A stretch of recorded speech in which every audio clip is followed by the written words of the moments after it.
tunapojiandaa kumtolea katika jina la Yesu. Amina.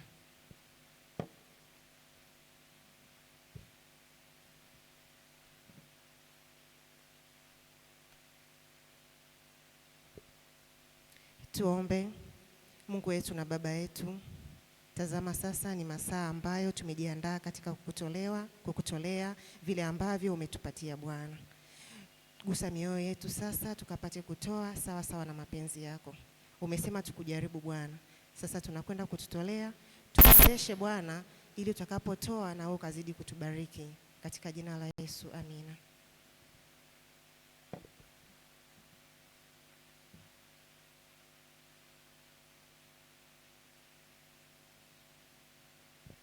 Kati tunatoa sadaka zetu na zaka.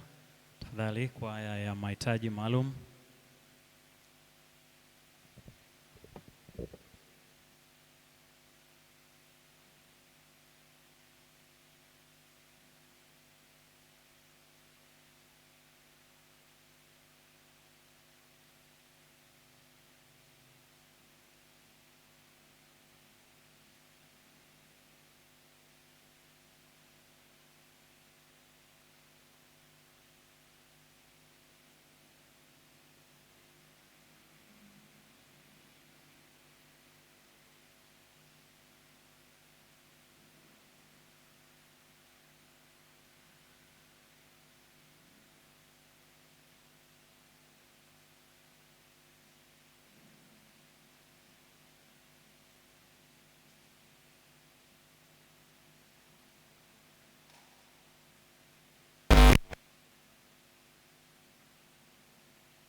Tusimame na wimbo namba 96.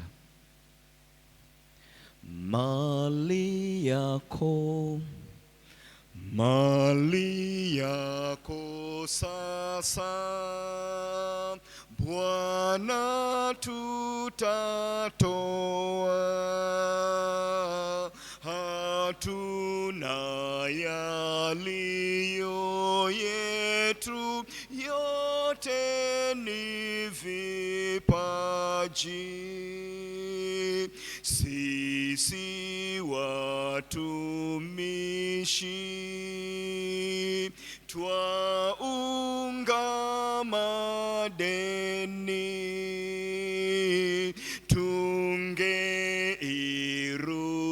tungeirudisha kwake iliyo ya Bwana.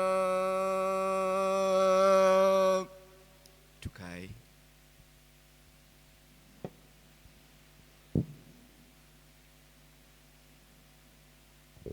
Bwana ni mwema na wakati wote. Sabato njema.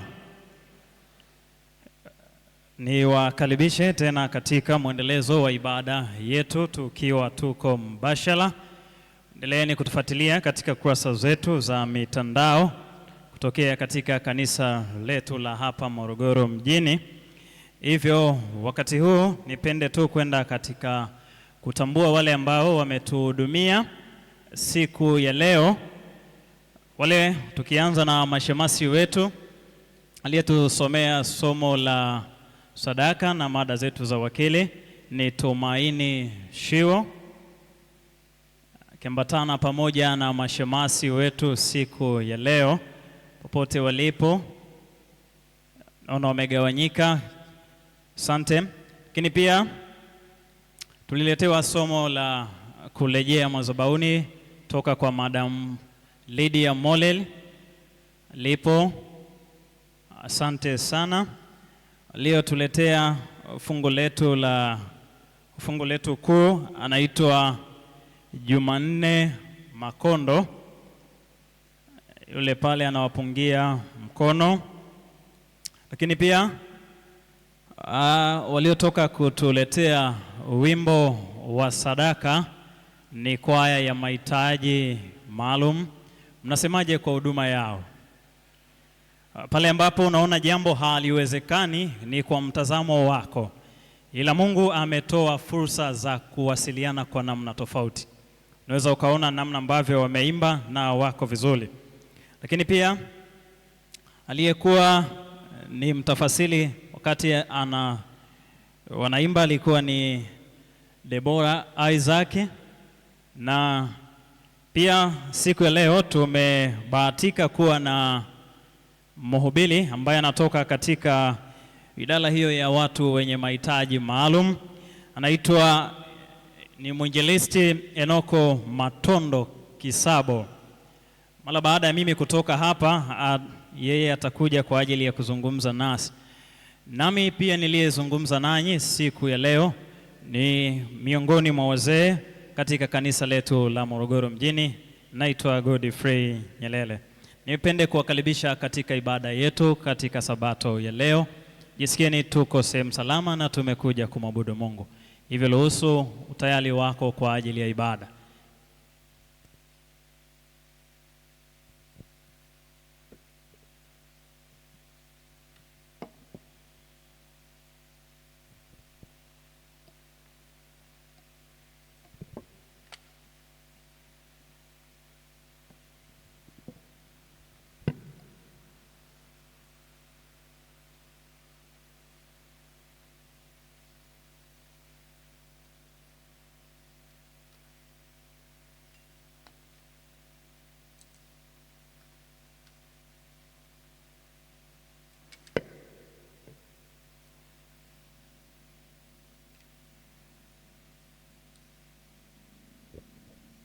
Wakati tunaendelea, nilimluka mtu aliyetuletea fungu ombi la kichungaji, anaitwa Cornelio. Hivyo pia naye ni miongoni mwa waliotuhudumia. Hivyo sasa nipende kumkaribisha mwinjilisti wetu Kisabo kwa ajili ya kuzungumza nasi. Karibu katika ibada ya leo. Bwana asifiwe sana. Bwana ni mwema wakati wote. Haleluya. Hii ni sauti ya mwinjilisti Henoki Matondo Kisambo kutoka mtaa wa Rondoni kule Ulanga. Ndugu zangu wapendwa, ni asubuhi ya pekee ya kumshukuru Mungu, kwani ametuwezesha tena kufika mahali asubuhi ya leo. Bwana asifiwe sana. Pia napenda kumshukuru Mungu kama vile ametukubali kuwepo mahali hapa, ametukubali kuja asubuhi ya leo kila mmoja kwa namna yake. Hakuna aliyeweka mpango na Mungu kwamba tarehe ya leo awe hai. Asubuhi niliongea na familia yangu, waliwasalimu. Mama ambaye ndiye mke wangu alisema wasalimie watu wa Morogoro mjini.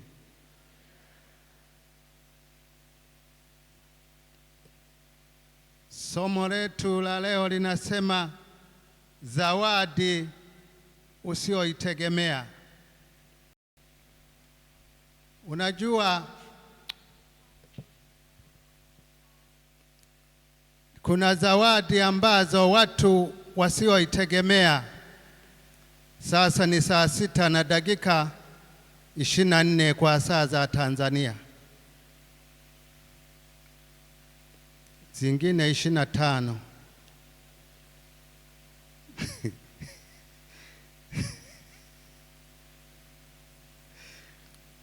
Muda wetu umeenda sana, na mimi nitaenda kwa ufupi sana ili watu waende wakale wali. Kujumlisha mihogo, jawabu ni kushiba. Haleluya.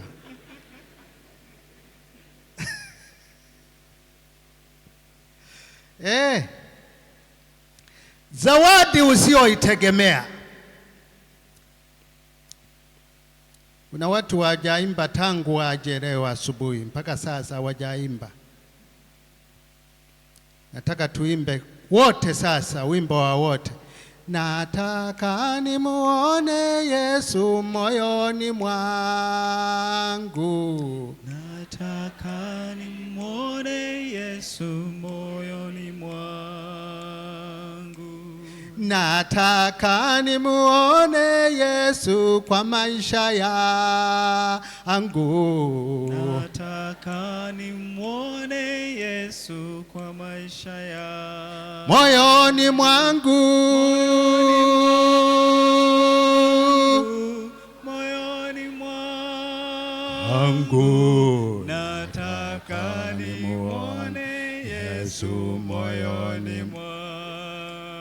Nataka nimuone Yesu kwa mke wangu. Nataka nimuone Yesu kwa mke wangu. Hii nayo ni Babeli.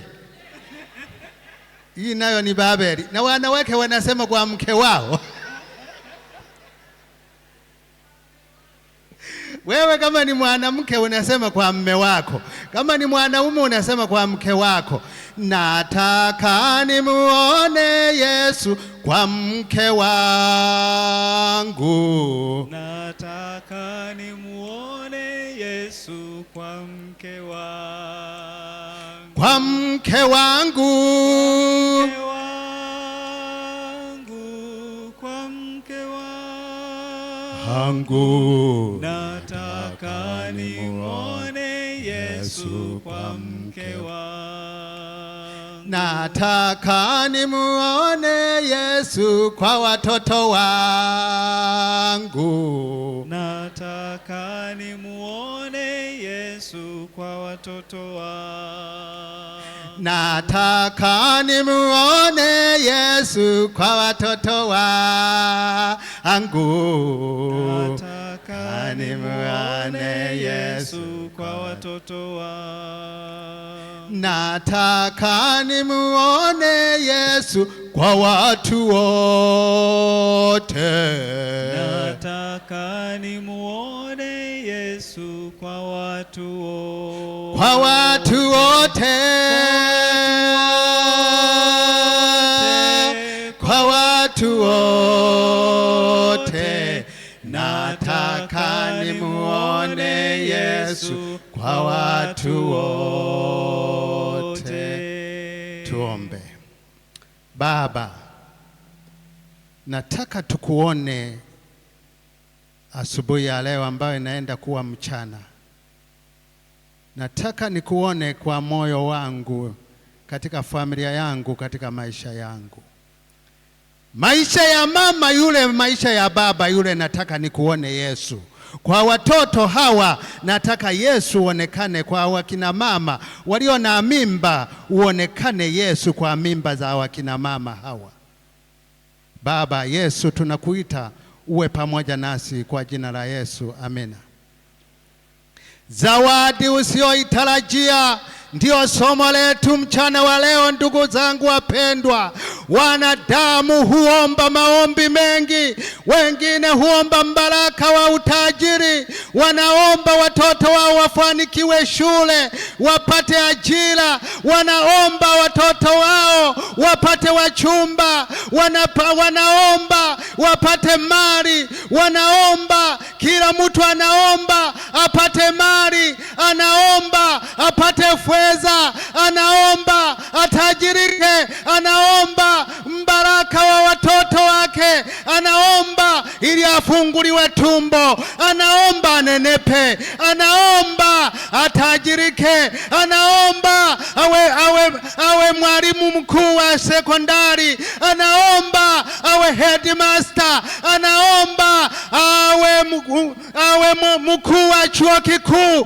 Kila mtu anaomba maombi mbalimbali. Huyu anaomba apate gari, mwingine anaomba apate anunue TV katika nyumba yake, mwingine anaomba apate uzima, atoke na maradhi mbalimbali yanayomsumbua katika nyumba yake. Kila mmoja anaomba maombi mbalimbali. Hajawahi mtu mmoja kuomba awe kipofu asiyeona. Hajaomba mtu mmoja, hajaomba awe kirema. Hakuna aliyeomba azaliwe akiwa eribino. Hakuna mwanadamu anayeomba ya kwamba mimi ninataka niwe kiwete au nisiwe kiziwi. Hakuna. Ile ni zawadi kutoka kwa Mungu. Wanadamu hupewa ambao hawakuitazamia. Kila mmoja anapewa na Mungu, maana hakuna anayeomba hiyo, lakini Mungu anakuletea zawadi usioitegemea. Je, wewe uliomba zawadi gani katika maisha yako? Katika shamba lako uliomba kwamba mwaka huu usipate mazao? Hapana, uliomba mvua inyeshe ili upate mazao. Wakati unasoma shule uliomba ufaulu mitihani yako. Hakuna anayeomba ya kwamba mimi naomba nifeli mitihani. Wanaoomba hivyo hawapo katika Tanzania yetu. Kila mtu anaomba ili afanikiwe. Lakini kuna zawadi ambayo wanadamu wanapatiwa wasioitegemea. Wanadamu wanapewa zawadi ambayo hawakuipanga, zawadi ambayo hukuipanga. Zawadi inashuka kutoka kwa Mungu, nayo inakuja ili kazi ya Mungu izirike. Efeso 4:7-9. Kanyaga twende mtu wa baba. Efeso 4 mstari wa 7 mpaka wa 9. Soma mtu wa baba. Lakini kila mmoja wetu alipewa neema kwa kadri ya kipimo cha kipawa chake Kristo. Kila mtu amepewa neema na kipimo na kipawa kutoka kwa Yesu Kristo. Hivyo husema, alipopaa juu aliteka mateka, akawapa wanadamu vipawa. Hivyo alivyopaa juu aliteka mateka, akawapa wanadamu kipawa. Basi neno hilo alipaa, maana yake nini kama sio kusema kwamba yeye naye alishuka mpaka pande zilizo chini za nchi? Neno hili alipaa, maana yake Yesu alishuka mpaka chini kwa ajili ya maradhi mbalimbali, kwa ajili ya udaktari, kwa ajili ya kuponya wanadamu wanaosumbuka na magonjwa. Yesu akapaa, alishuka chini. Baada ya kushuka, akateka magonjwa yetu, akatuponya magonjwa yote, maana yeye ni mponyaji. Kwa kila kipawa ulichopewa, kanyaga twende mtu wa Baba.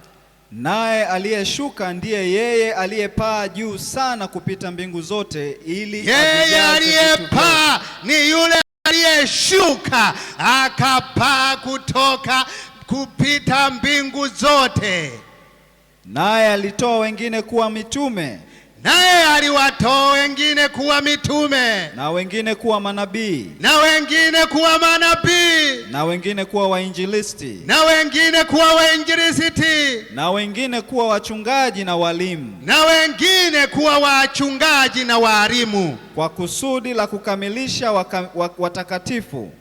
Kwa kusudi la kukamilisha watakatifu. Kipawa cha Mungu ni kukamilisha watakatifu. Kila mtu aliyepewa kipawa, kama wewe ni kiwete, umepewa kipawa hicho na Mungu kwa ajili ya kukamilisha kazi ya Mungu. Kipofu, mtu asiyeona, amepewa kipawa hicho na Mungu, zawadi hiyo, ili kukamilisha kazi ya Mungu. Ndio hata kazi ya huduma itendeke, hata mwili wa Kristo ujengwe. Hata kazi ya huduma itendeke, kazi ya Kristo ijengeke. Haleluya kanisa. Wengine wamelala, amina, wanasema tu wachache.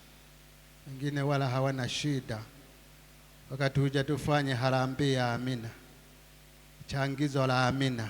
Haleluya. Nalo litasimamiwa na Mama Katengu.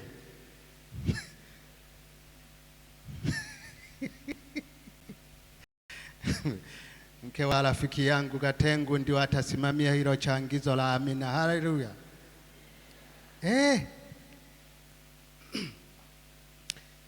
Unajua Mungu ana mpango wake kwa kila mwanadamu, na mpango wa Mungu kwa mwanadamu ni ili kazi yake ikamilike. Mpango wa Mungu kuweka kila mtu hali hii, kumpatia kila mtu zawadi hii, maana yake kazi ya Mungu itendeke. Korintho wa pili 12 na ule mstari wa 9 hadi 12, kanyaga twende mtu wa Baba. Naye akaniambia, neema yangu ya kutosha. Naam, rudia. Naye akaniambia, ndio, neema yangu ya kutosha. Neema yangu ya kutosha. Maana uwezo wangu hutimilika katika udhaifu. Maana uwezo wa Mungu hukamilika katika udhaifu. Basi nitajisifia udhaifu wangu kwa furaha nyingi. Nitajisifia udhaifu wangu kwa furaha nyingi. Kama mimi nisiyeona, kama wewe ni kiwete, kama wewe ni kiziwi, kama wewe una miguu yote, jisifiwe karama, kipawa ulichopewa na Mungu kwa furaha. Hakuna kununa. Watu watamuona Yesu kupitia karama yako uliopewa na Mungu. Watu watamuona Yesu kupitia udhaifu uliopewa na Mungu. Ngoja niseme kidogo, watu wa Baba. tulia msomaji, niburudike kidogo. Mwaka 2002 niliitwa kwenda kuhubiri kule Ukerewe. Nikafika Ijumaa, siku ya Sabato, wakatangaza mhubiri wetu amekuja. Mjumbe aliyenipendekeza watu walikuwa hawanijui. Sasa waliposema mhubiri amekuja, wakasema mhubiri asimama alisalimu kanisa. Nikasimama nikalisalimu kanisa. Mzee wa kanisa akasema, hapa tutapoteza gharama za bure, hakuna mhubiri hapa.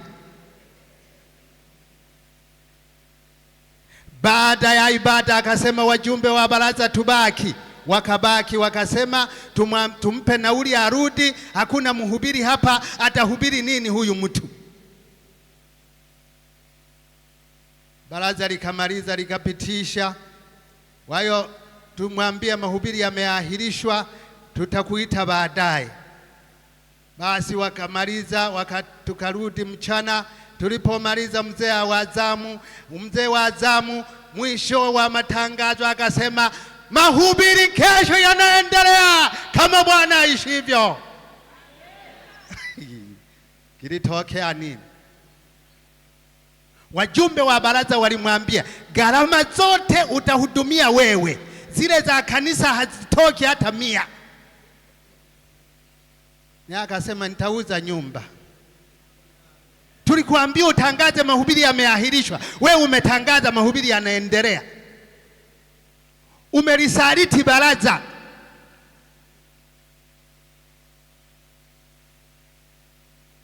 Kesho Jumapili mahubiri yakaanza, tukahubiri.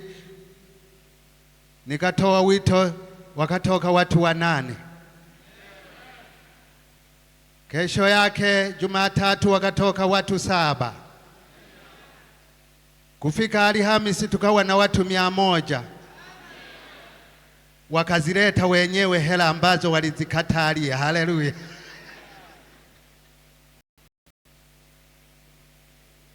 Hata mzee akamwambia, Roho wa Mungu alizungumza na wewe. Nikashutukia tu watu wanakuja, Bwana utusamehe, tulikukataa.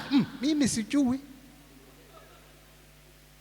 wala sikujua. Wakaanza kuyaleta maneno wao wenyewe, Bwana tulikukataa. Hata huyu mzee tulimgombeza mno jioni ile, tulimuita tukamgombeza, tukamwambia mahubiri haya utagharimia wewe, gharama zote zitatoka kwako, zile za kwetu ambazo zimekusanywa na washiriki hazitatoka hata 100. Kwa kweli sisi tulisema mahubiri yaahirishwe, wewe ukatangaza ya kwamba mahubiri yanaendelea. Lakini utusamehe Baba, tumeona kazi yako inapoendelea. Mwisho wa mahubiri wakabatizwa watu 200. Mtu mmoja ambaye alikuwa amenikataa akasema, ninakupeleka kwetu ukahubiri kwa gharama zangu. Tukafunga mahubiri, nikaenda kwao kijiji jirani ambapo kuna mama yake na baba yake, anasema na kule wazazi wangu wakamuone Yesu kupitia wewe. Tukaenda tukahubiri huko, palikuwa na kundi huko la watu 6. Watu wakabatizwa 100 kule. Paka sasa umekuwa mtaa mahali pale. Mungu anatumia udhaifu wa mtu mmoja mmoja, ingawa watu wengi wanalaumu, kwa nini mimi nimezaliwa kilema? Mungu amenionaje? Usilaumu. Mungu anajua kazi anayoifanya kwako. Mungu anajua kwamba atakufanya nini. Injili ya Yohana 9 mstari wa 1 hadi wa 4. Yohana 9 mstari wa 1 hadi wa 4. Kanyaga twende mtu wa Baba. Yohana 9 mstari wa 1 hadi wa 4. Ndio. Hata alipokuwa akipita alimuona mtu kipofu tangu kuzaliwa. Hata Yesu alipokuwa akipita alimuona mtu asiyeona tangu kuzaliwa. Wanafunzi wake wakamuuliza swali, Rabi, ni yupi aliyetenda dhambi, mtu huyu au wazazi wake, hata azaliwe kipofu? Mwalimu, ni nani aliyetenda dhambi? Ni wazazi wake waliotenda dhambi hata mtoto huyu akazaliwa kipofu? Yesu akajibu akasemaje? Huyu hakutenda dhambi, wala wazazi Yesu wake. akasema yeye hakutenda dhambi wala wazazi wake hawakutenda dhambi, bali kazi za Mungu zidhihirishwe ndani yake. ila kazi ya Mungu idhihirike katika mkono wake. Haleluya! Imetupasa kuzifanya kazi zake yeye aliyenipeleka maadamu ni mchana. Imetupasa kuzitenda kazi yake kungali mchana, watu wa Baba. Inatupasa kuifanya kazi ya Injili kwa njia ya vitabu, kwa njia ya pesa ulizonazo, kwa njia ya mahitaji yako ulionayo. Zungumza na watu wamuone Yesu. Kupitia udhaifu ulionao, zungumza na watu wapate kumwona Yesu. Angali mchana, zungumza na watu. Fanya kazi ya Injili ukiwa na mahitaji maalumu. Fanya kazi ya Injili, zungumza na watu, mtangaze Yesu. Sema, ugonjwa nilionao, udhaifu nilionao, huu siyo kazi yangu, ni kazi ya Mungu ili izilike kwako. Ndiyo. Usiku waja asipoweza mtu kufanya kazi. Usiku waja kama mwanadamu asiyefanya kazi ya Mungu. Usiku unayezungumzwa ni wakati utakapolala mauti. Utakuwa katika usiku wa manane ambao hautawaza, hautajua ya kwamba leo ni tarehe 18. Hautaelewa ya kwamba kuna mwanaume fulani, kuna mwanamke fulani ananesa. Hautaona madisiko. Huo ni usiku waja, lakini unapaswa kufanya kazi. Rudi katika Wakorintho ya pili 12. Tulikuwa hatujamaliza, tuiruka kwanza. Korintho ya pili 12 mstari wa 7 mpaka wa 12. Kanyaga twende, mtu wa Baba.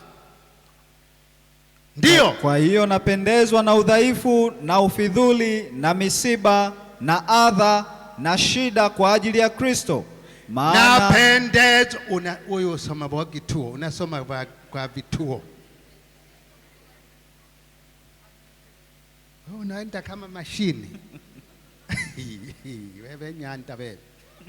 Henu tawalile. Ndio, kanyaga twende, mtu wa Baba. Kwa hiyo napendezwa na ufidhuli, napendezwa na ufidhuli na misiba na adha na shida kwa ajili ya Kristo. Maana niwapo dhaifu, iwapo ni udhaifu, ndipo nilipo na nguvu, ndipo ninapata nguvu. Ndio. Nimekuwa mpumbavu, ninyi mmenilazimisha, mimi mmenilazimisha. Maana ilinipasa nisifiwe na ninyi, imenipasa nisifiwe na nyinyi, kwa sababu sikuwa duni ya mitume walio wakuu. Maana sikuwa dhaifu juu ya mitume walio juu. Nijapokuwa si kitu, ijapokuwa mimi si kitu. Kweli ishara za mitume zilitendwa katikati yenu katika saburi yote. Maana ishara za mitume zilitendwa katika zaburi zote. Kwa ishara na maajabu na miujiza. Kwa ishara na maajabu na miujiza. Maana ni kitu gani mlichopungukiwa kuliko makanisa mengine? Ni kitu gani umepungukiwa wewe sasa kumtangaza Kristo? Umepungukiwa kitu gani hata ukawaza sana watu wakashindwa kumwona Yesu? Unakaa umejiinamia, unakaa unawaza, mimi nitafanyaje? Mimi ni muhitaji. No, umepungukiwa nini kumtangaza Kristo? Ila kwa kuwa mimi sikuwaelemea, nisamehe udhaifu huu. Ninasamehe udhaifu huu. Ndugu zangu wapendwa, mchana wa leo swali la kutafakari kila mmoja wetu: je, wewe umepata zawadi gani katika maisha yako?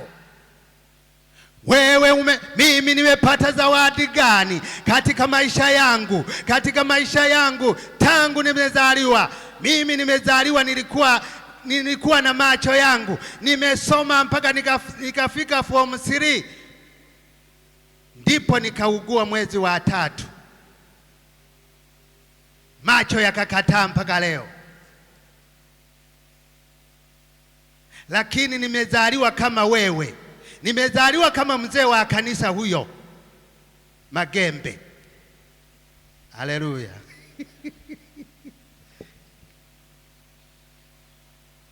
Lakini sijalaumu, ninamtangaza Kristo kwa sababu ni kazi ya Mungu, ni zawadi aliyonipatia Mungu ili nimtangaze Kristo. Ni zawadi ambayo Mungu ameileta, sikukusudia wala sijaiomba. Haleluya. Je, wewe una mpango gani? Wewe una mpango gani kumtangaza Kristo katika maisha yako? Una mpango gani na Mungu? Una mpango gani na maisha yako? Una mpango gani na jirani yako? Una mpango gani na mama yako? Una mpango gani na watoto wako? Una mpango gani na mme wako? Una mpango gani na mke wako? Una mpango gani na kanisa la Mungu? Una mpango gani na kazi ya Mungu inayohitajika tuipeleke kwa kila kiumbe, kwa kila mwanadamu aliye na udhaifu, asiye na udhaifu? Je, tunatakiwa tuifanye kazi kwa pamoja. Haleluya.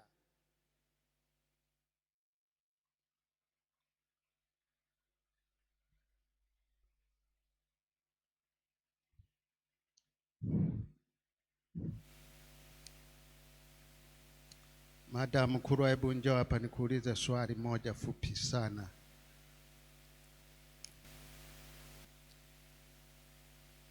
Maana mimi nataka nikale wali.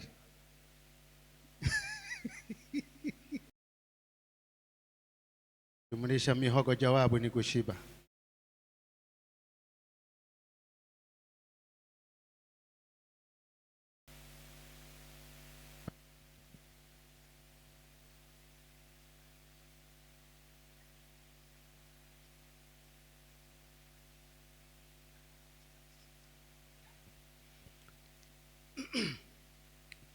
Ndugu zangu wapendwa, ni asubuhi ya pekee ambayo Mungu ana mpango na wewe. Mungu ana mpango na kanisa hili. Ana mpango na mshahara wako. Ana mpango na gari lako ulionunua hilo.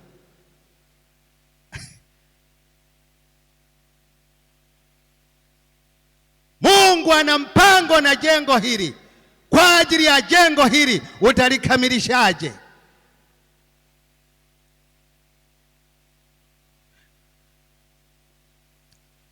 Mwezi wa 9 kuna kambi la watu wa mahitaji maalumu ambalo litafanyika Ifakara. Watu hao wanahitaji kula. Watu hao wanahitaji hela. Wanahitaji nauli. Unafikiri wanahitaji kulala njaa kama mimi?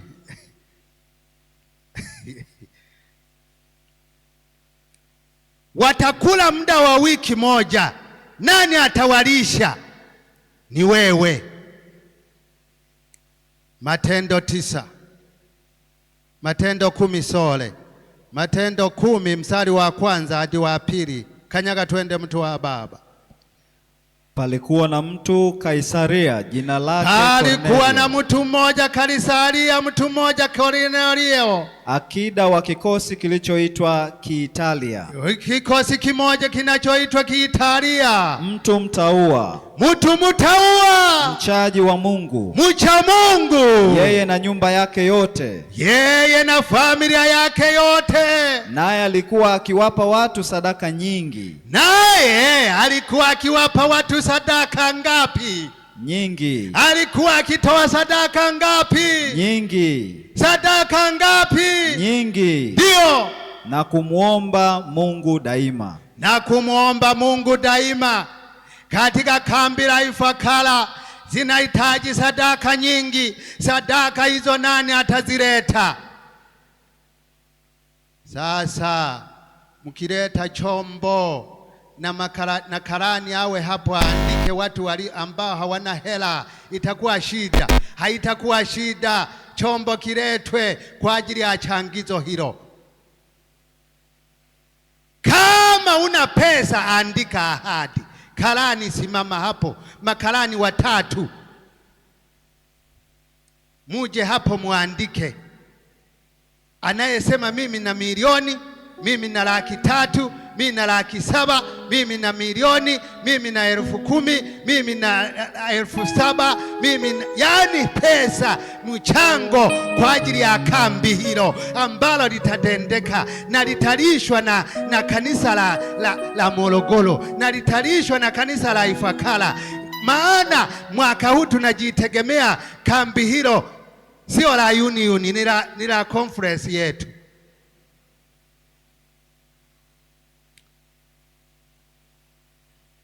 Wangapi wanaosema mimi nitakuwa kama Kornelio, nitatoa sadaka ya kutosha nyingi nyingi nyingi?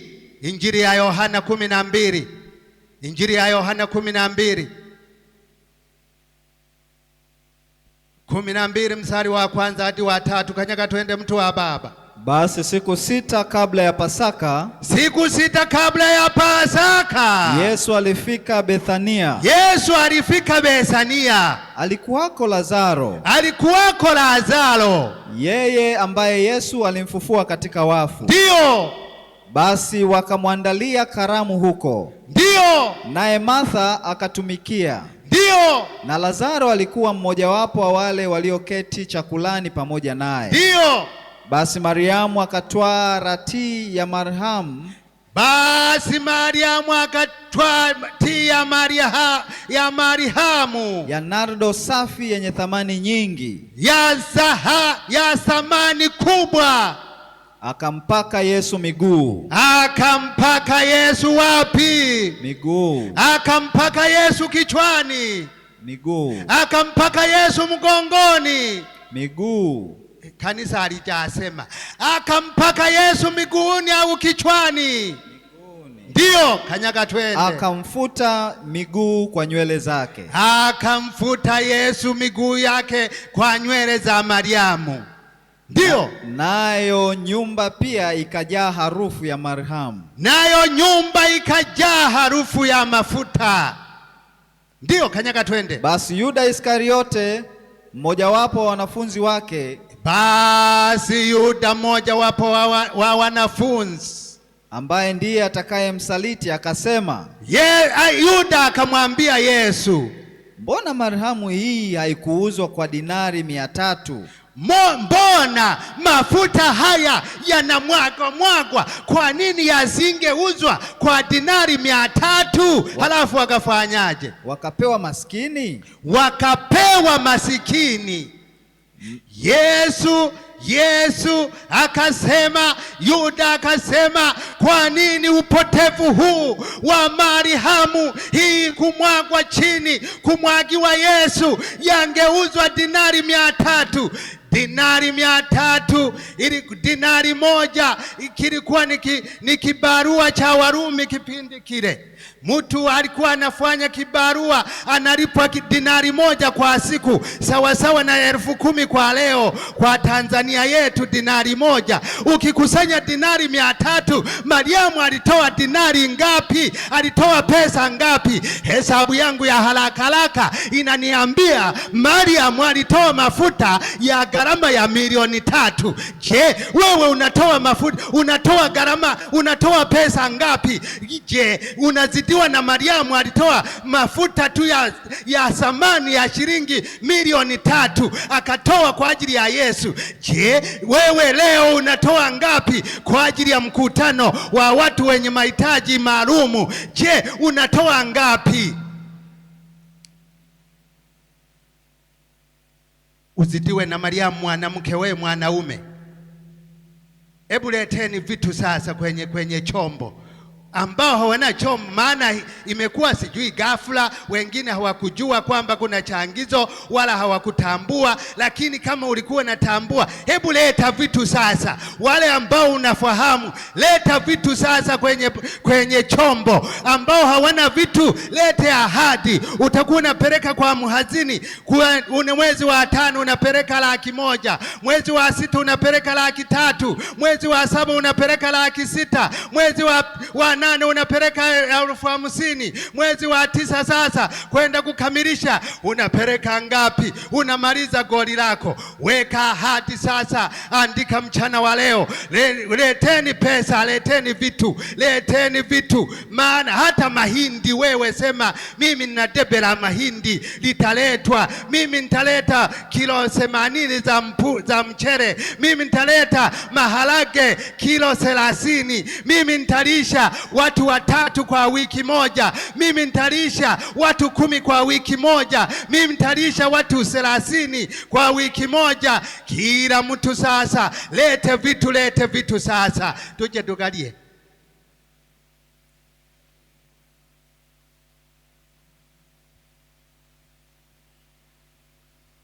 Matendo 20:34. Matendo 4:34. Matendo 20:34, sorry.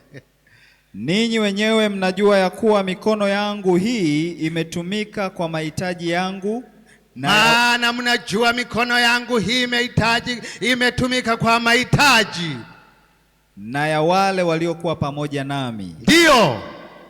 Katika mambo yote nimewaonyesha ya kuwa kwa kushika kazi hivi, ndio imewapasa kuwasaidia wanyonge. Imewapasa kuwasaidia wanyonge, inatupasa kuwasaidia wahitaji. Haleluya, amina. Na kuyakumbuka maneno ya Bwana Yesu, jinsi alivyosema mwenyewe, ni heri kutoa kuliko kupokea. Ni heri kutoa kuliko kufanyaje? Kupokea. Ni heri kutoa kuliko kubana. Ni heri kutoa. Lete sasa mchango wako kwa ajili ya mkutano. Lete mchango wako baba, lete mchango wako mama. Teua, pendekeza mshahara wako mmoja tu, ulishe watu hao, ulishe watu wa mkutano huo. Pendekeza leo, mchana wa leo, kwamba utalisha watu wangapi. Lete vitu watu wa baba.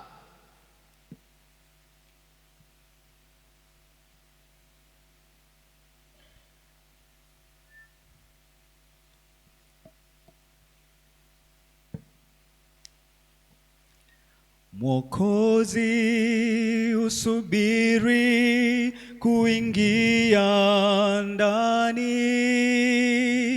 Kwa nini wakati tunakusanya sadaka hii, leta hiyo sadaka mtu wa baba. Wakati tunaendelea kukusanya sadaka, basi tuwakaribishe tuweze kuja kwa ajili ya kutoa hiyo sadaka na mchango huo. Wale ambao wana ahadi, tafadhali, wazee wako hapa, pia makalani wako hapa kwa ajili ya kuratibu.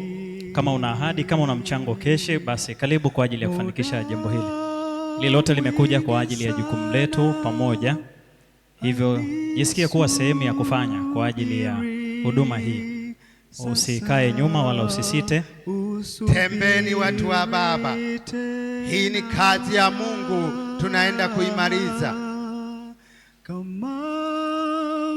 Tembeni watu wa baba, tembeni watu wa baba, tembeni wakina mama, tembeni wanaume, tembeni vijana, tembeni mabinti. Leteni vitu, leteni mchango kwa ajili ya kazi ya Mungu. Muda mwingi sana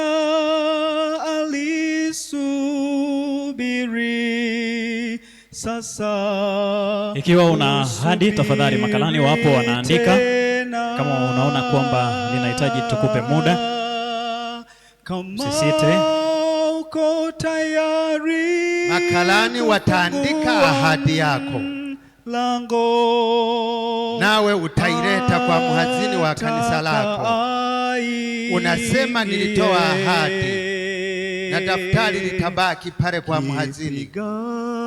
Utafika utasema niliahidi 200,000, niliahidi 3,000,000 kama Mariamu, niliahidi 600,000, niliahidi kilo 10 za maharage, niliahidi kilo 30, niliahidi kilo 100 za mchele, niliahidi kilo 7 za ngano, niliahidi mfuko wa ngano, niliahidi sukari, niliahidi pesa ya maji. Leta pesa, mtu wa Baba. Tafadhali usione ulicho nacho kidogo, iwe ni 500, 1000, 2000, unayo wewe. Leta ulicho nacho, ulicho nacho. Imba ule wimbo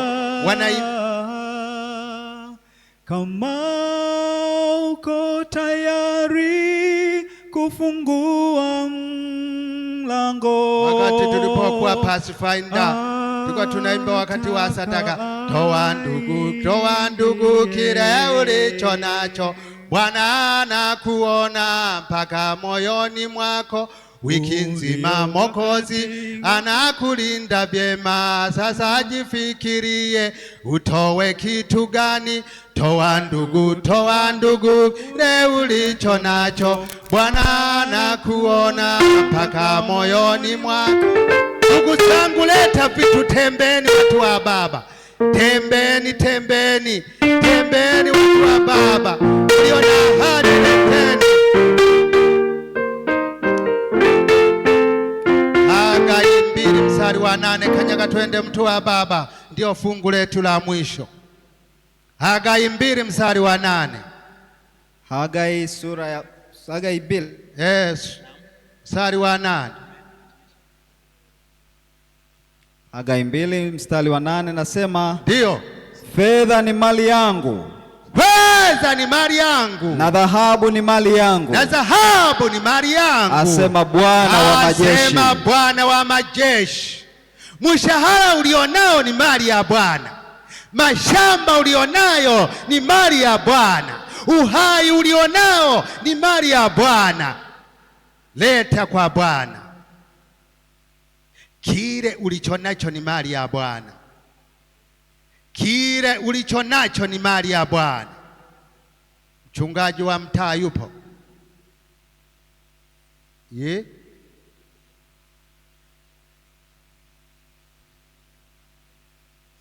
Mimi simujui. Tutaombewa na mzee wa kanisa mchana wa leo kwa ajili ya kuhitimisha ibada ya leo. Lakini utafakari kwamba wewe Mungu amekulinda miaka mingapi? Ni wangapi waliokufa wakakuacha wewe uko hai? Wamezaliwa umewaona, wamezaliwa unawaona hivi, lakini leo hawapo. Wewe Mungu amekulinda. Kwa nini usimtolee Mungu kwa ajili ya mkutano huo? Kwa ajili, maana kutoa ni zawadi, ni shukrani kwa ajili ya ulinzi wa maisha yako. Toa ulicho nacho, lete kwa ajili ya mkutano. Mungu na atubariki sana. Lakini neno la Mungu linasema lazima watu wanaotoa maombi yako na sadaka zako zitakubaliwa mbele za Mungu. Mungu na atubariki kwa jina la Yesu.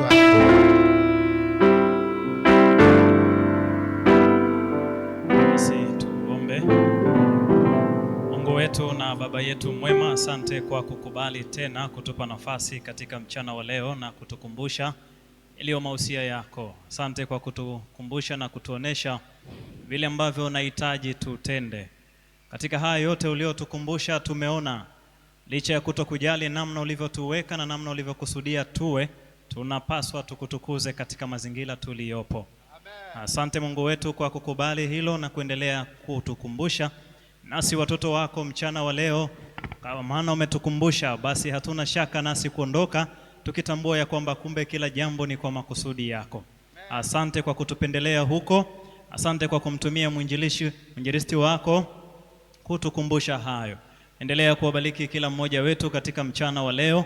endelea kusikiliza yaliyo mahitaji yetu tunapokuletea kwako. Tubariki kwa ujumla wetu, kanisa kwa ujumla, kila mmoja wetu, na tunapotoka sasa, Mungu wetu, tutoke tukiwa na shangwe, kwa maana umetukumbusha yale ambayo yanatupasa kutenda. Asante Mungu kwa kusikia, ndivyo tunavyokuomba kupitia jina la mwanao Yesu Kristo. Amina.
Msikilizaji na mtazamaji wa Morogoro Mjini SDA YouTube channel, tunakushukuru sana kwa kuwa pamoja nasi katika ibada ya leo, na asante kwenu nyote ambao mmeweza kutembelea katika channel yetu, mkasubscribe, mkalike, mkacomment na mkashare kwa ajili ya wengine kupata mibaraka hii.